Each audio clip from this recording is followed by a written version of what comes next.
results so far have been amazing.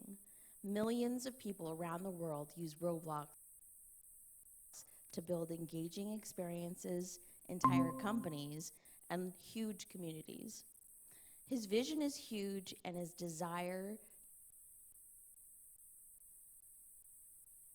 to keep innovating is unwavering. I know I'm speaking for all us Robloxians when I say it's a privilege to help our first speaker build whatever comes next. Please join me in giving a warm welcome to our co-founder and CEO, David Bilderman Baszucki.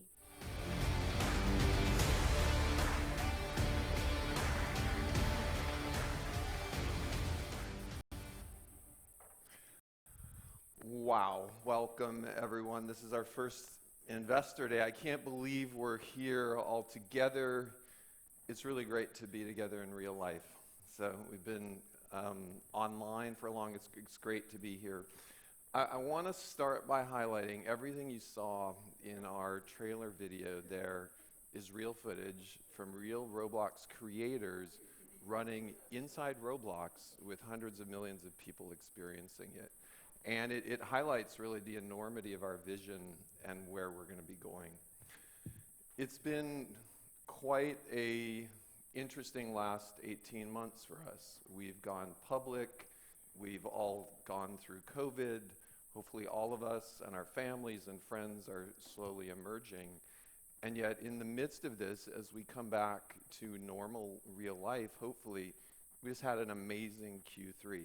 And that Q3 really highlighted to us a lot of the learning over the last 18 months. Roblox is a way for people to stay connected, to do things together when they can't be in person, to graduate from high school when you can't be there, to have a birthday party when you can't be there.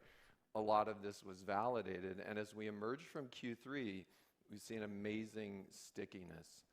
We want you to take away 4 big things today. First, for the last 16 years, we've really focused on being an innovation company. We organize the company around innovation. We have a big vision for this future category. And we're hoping you're going to see that today with a lot of the people on our team. The second is you're going to see civility and safety really working its way into everything we do. It started 16 years ago, a month into Roblox, when Eric and I built the first safety and civility system and started doing moderation ourselves. So it's carried forward today, and we really believe this enormous society and civilization that we're building is going to rest on this foundation. Next is think about our community. Everything you're seeing is not built by Roblox. It's built by our community. There's only one thing we're not building yet, and that is actual avatar bodies. And you're going to hear about how that goes to the community as well today. And this is an amazing community. We have developers that are starting to form companies. You're going to hear more about that. And we're well on the way to one of our developers being a $100 million business. And finally, for the last, since we got started, everything we do is really focused on this category. We're a pure play, one company name, one platform. It's actually a lot of fun to work on this because all of the groups and teams in Roblox are working on one thing, and it's getting better every day. So let's talk about this amazing new category. Some people, it's being called the metaverse today. We've called it human CoExperience. And this isn't the category that we've invented. This is a category that authors, sci-fi writers, futurists for 30, 40 years have written about it, talked about it. We've seen a lot of movies that envision this. What's interesting about this category is it rests at the intersection of 2 technology trends that have been going on for thousands of years, literally. The first is we're always trying to find new ways to communicate. Whether it's drums, whether it's smoke signals, whether it was the mail system, whether it's telegraph, telephone, now for thousands of you, this video call, we've always been trying to find higher fidelity ways to communicate, and this category is the ultimate extension of that. We've, at the same note, always been trying to figure out how to tell stories around the campfire writing, black and white movies, color movies, 3D movies. And these two categories of communication and storytelling are converging in this category we call human co-experience. The category borrows from mobile gaming and gaming because this is immersive, people are together. It borrows from the entertainment industry because this is being together in stories, and so there's experiences, there's plots, there's avatars, so it borrows from entertainment. And finally, of course, it borrows from social networking. This is about you and friends being together. Now, we think there's an amazing opportunity for this category. We envisioned it almost 16 years ago, and this is what you're seeing today was actually the first business plan slide of Roblox when we started the company. And we have some of our first investors here, so welcome. We believe, and we've been thinking about this a lot, that what this new category of the metaverse or co-experience is predicated on 8 fundamentals. And we've been working on these 8 fundamental components since the start of the company. These 8 things together form this category and make this happen, and I'm going to go through them a bit. First, it starts with identity. That means myself, it means an amazing avatar, it means possibly a fun avatar coupled with a business avatar, and this avatar represents me. It's who I will be when I have an online communication for work or for play. And you've seen a lot of the amazing avatars on Roblox. You're going to hear more about that today. Second, this is social. This is not solitary consumption. This is me and friends doing stuff together.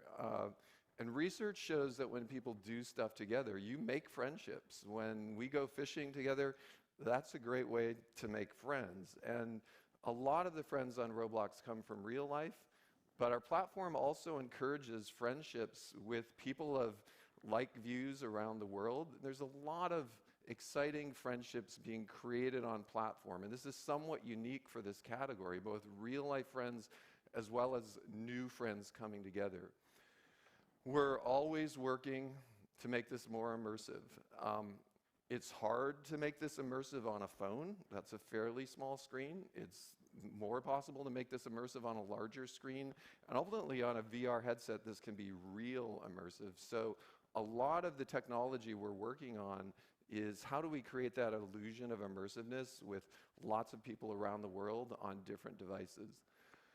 When we talk about low friction, take a use case, students studying ancient Rome. I've talked about this before, and they immediately want to go to ancient Rome. Low friction means doing that as fast as you would with a video in 1 second. And there is a lot of complex technology to make that double process of where do we want to go and then doing it in a second possible. It's really difficult, and you're going to hear about that today. There is no way we at Roblox can build all of this content. We're not going to build ancient Rome. We're not going to build an awesome educational lab. We're not going to build some of the awesome games. And we saw this happen very early in the company when we said we're going to be a platform company and everything's going to be built by our community. So there are millions and millions of experiences being built on the platform, and it's all by the community. There's a lot of leverage there. Anywhere means not just playing anywhere, but low latency communication between someone in Germany and South America. That's really tricky. We have the speed of light, we have networking, so there's a lot of technology here to simulate that, to give you highly responsive local avatar control, coupled with that feeling that you're together anywhere, and you'll hear more about that in our architecture today as well. This all rests on an economy, and when you hear our economy team come out today, you're going to hear something surprising. They focus primarily on engagement, not on making money. We've built an amazing economic system. It's very similar to the real world. It's a virtual economy. You'll hear about that. And you'll find that our economy team is primarily trying to make Roblox better because we have this economic engine that as we scale just keeps growing for us. And then this foundation of safety, civility that I've spoke about already is just everywhere throughout the platform, and we think about it with whatever we build. So there's three big markets that we can take a look at, and this highlights our optimism for this category. This human co-experience category may take a while to build out. It borrows from those immersive elements of mobile gaming. It borrows from those UGC elements of streaming video. It borrows some of the social elements of social media. But arguably, when we imagine this convergence of communication technology and storytelling, we're optimistic that this category might ultimately be larger than any of these categories and borrow elements from all of this. And it highlights our mission.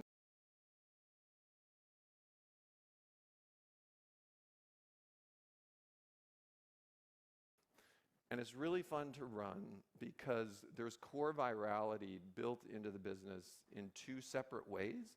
It's almost like, no, we've got two viral loops, not one, and that's kind of fun. The first is a content viral loop. And the better the content on any content platform, the stickier the platform and the more people come. The more people that come to Roblox, the more money is in the system, and the more people can dedicate large teams, not just hobbyists, but 20, 30, 40, 50, going on 100-person teams to making this amazing content. So that's an amazing feedback loop. But that viral loop doesn't just sit in isolation. That content then forms the scaffolding where people come together to play, to ultimately learn, to hang out, to connect when they can't be in person. And so it reinforces a second social viral loop that we're all very familiar with. The larger the network, the more valuable the network, the more likely other friends are to come. That's Metcalfe's law. And so we have these two things intersecting and really driving our growth.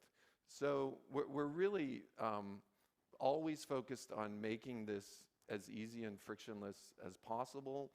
You'll hear how we're focused on making our developer loop more seamless with better quality content. And today you'll also hear about how we're talking about making our social loop easier. How is it easier to find friends and come together? Let's take a look at the Roblox ecosystem. We'll start with Roblox Studio. Millions and millions of people every month come to Roblox Studio to build all this amazing content. It's on PC and Mac. It runs in many languages. And a key thing to note is behind the scenes, it's cloud connected. Everything created there really runs in our cloud. So Roblox Studio is building out as one of the most widely used game development environments in the world. And really millions of people have learned to code already by wanting to create something on Roblox Studio and picking up scripting as they go.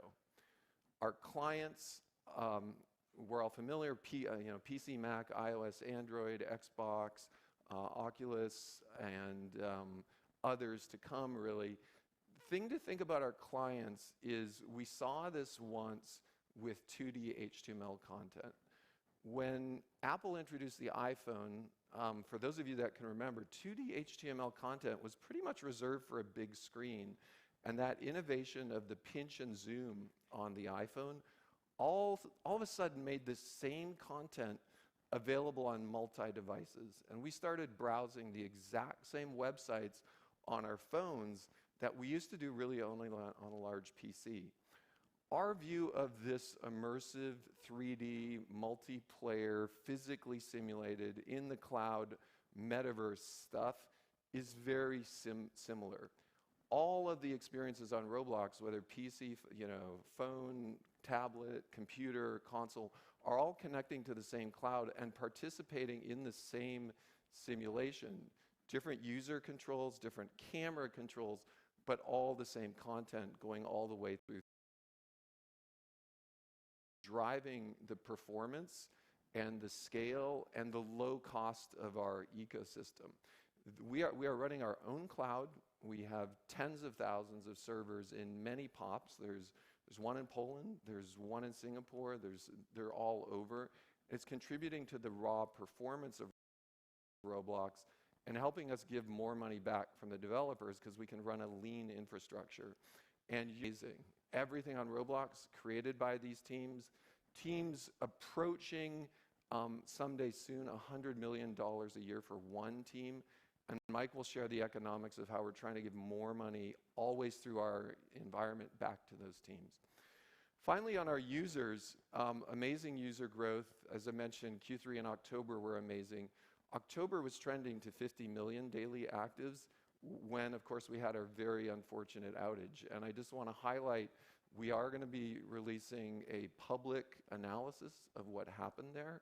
We're going to be sharing what we're doing to make sure that never happens again. And we take it very seriously. It highlighted both that we have a very loyal community.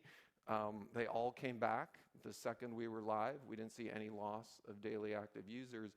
But it also really confirmed our responsibility. And we have a huge responsibility, to that community to be live all the time. So you'll hear more about that. And then finally, this foundation of safety and civility, which is what everything rests on. And as we get into more older people on the platform and into voice, into that, we'll be sharing our vision of what we're going to do there today. We got this, once again, it's a fun business to run. Just like we have two different growth vectors, we also have two different viral loops. We have 4 different ways we are growing right now. You're going to hear from Craig Denard. So we're well on the way. This is a hardcore execution thing, and we're really comfortable with this. Really extending our age demographic is we're also right in the middle of this. We used to be majority under 13. The majority of people on our platform right now are over 13. Our 17 through 24 segment, as you'll hear from Manuel, is growing very, very rapidly all around the world. And in the Roblox way, this has been an ongoing thing we've been working on for many years. You're going to see a lot of the functionality that's contributing to this and really driving it. We ultimately believe various types of things that we've already seen in the midst of COVID are going to sit on top of Roblox. In addition to play, in addition to socializing, we're already deep into music. We think there's an amazing future around a new way for artists to participate with fans. We're already really deep into education for learning to code. You're going to hear from Rebecca today about a much bigger vision for education. So you'll hear from our economy team today around some other interesting ideas on how we can ultimately improve dollars per user, although that's